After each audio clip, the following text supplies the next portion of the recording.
heer banaadir canshuurtan degdeg ku jirto inaad diidaan xaqa u leedihiin waxa la idinku qabta ma laha waddo laguma dhiso waddadood bangigaa dhisto runta taas ku sheegay madaxweynuhu dadkan u nax dadkan ayaa dhibaataysan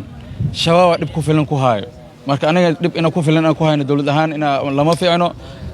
canshuurtan hadda maanta la soo saar warqadda waa la qaadaa warqaddaas dib loo dhigaa la rabaa ilaa go'aanka baarlamaanka soo gaaray wax aad bixi kartiin ma lahan waa diid kartiin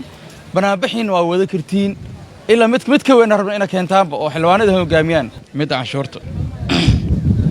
mid canshuurta ma garanayo meel loo degdegayo dawlad degdeg ku jiro ma garanayo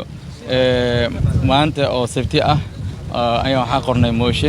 mooshinkaas oo ahaa oo dood ka dhalatay oo shacabka Soomaaliyeed oo banaanbaxood iyo dhibaatada lagu hayo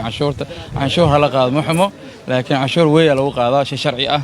sharcigan waxay tahay in baarlamaanka ka soo baxa tariifiqa baarlamaanka ka soo baxa baarlamaanka oo ogolaasho laga helaa oo dhaha canshuurta la qaadaay waa in horta la ogaadaa maxay tahay canshuurta la qaadaay dawladda ha qaado waa dal canshuur lahayn waa dhibaato laakiin canshuurta marka la qaadaay waxa lagu qaaday way lagu qaadaa jirto oo nidaamsan baarlamaanka la soo mariyaa oo baarlamaanka ansixiya labada gole wali oo inay ansixiyaan canshuurta haddii ay badan tahay iyo haddii yar tahaba go'aanka waxaas kale waa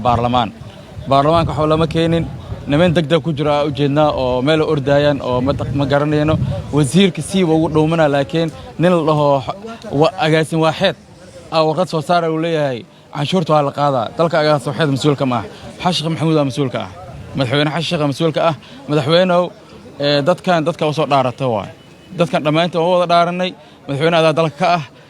degdega ku jiro waaxda canshuurta iyo matqaana wasiirka maaliyadda madaxweynuhu dadkan u nax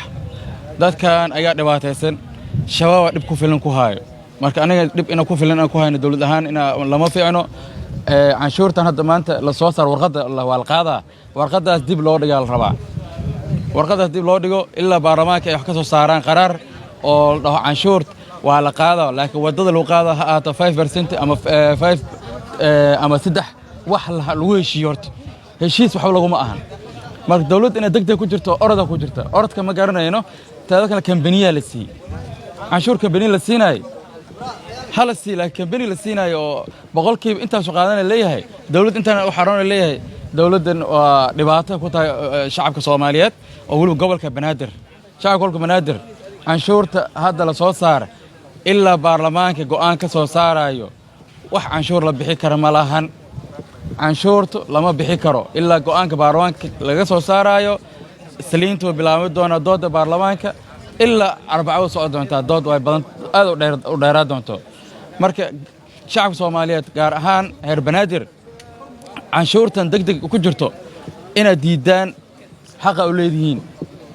waxa la idinku qabta ma laha waddo laguma dhiso waddadood bangigaa dhisto runta taas ku sheegno wax la dhiso waddada ma jirto canshuurta nina iska qaato qolaal iska sii leeyahay qashinka la qaadlay qashinka $15 la qaadanaa cid qaadaysa ma naqaano shacabkeena waa iska dhibaataysan yihiin war dhibaato shabaab ku filan shacabka oo dhib ku haayo marka anay dhib la gooy kaliyan ku naqanay xukuumad iska fadhiid ah oo dhibaato qaran ah ummadda dhibaateynayso ayada dhib iskugu filan xukuumadda ummadda dhibaateynina ummadda ayaa dhibka shabaab ku filan dhibkan kalena ka daaya ummadda ayaa dhib qabo dhibka laga dhaafo canshuurtan leeyahay waa la qaada hal qaad ma diidina canshuur cid diidan canshuur ma lahan canshuur dalka dal ugu horumarinayo cid diidan ma lahan shacabka Soomaaliyeed ilaa go'aanka baarlamaanka soo gaaray wax aad bixi kartiin ma lahan waa diid kartiin banaanbixin waa wada kartiin ilaa mid ka weyn rabna ina keentaanba oo xilwaanada hogaamiyaan haddii dhibaato sii socoto waa bilaa tawfiiq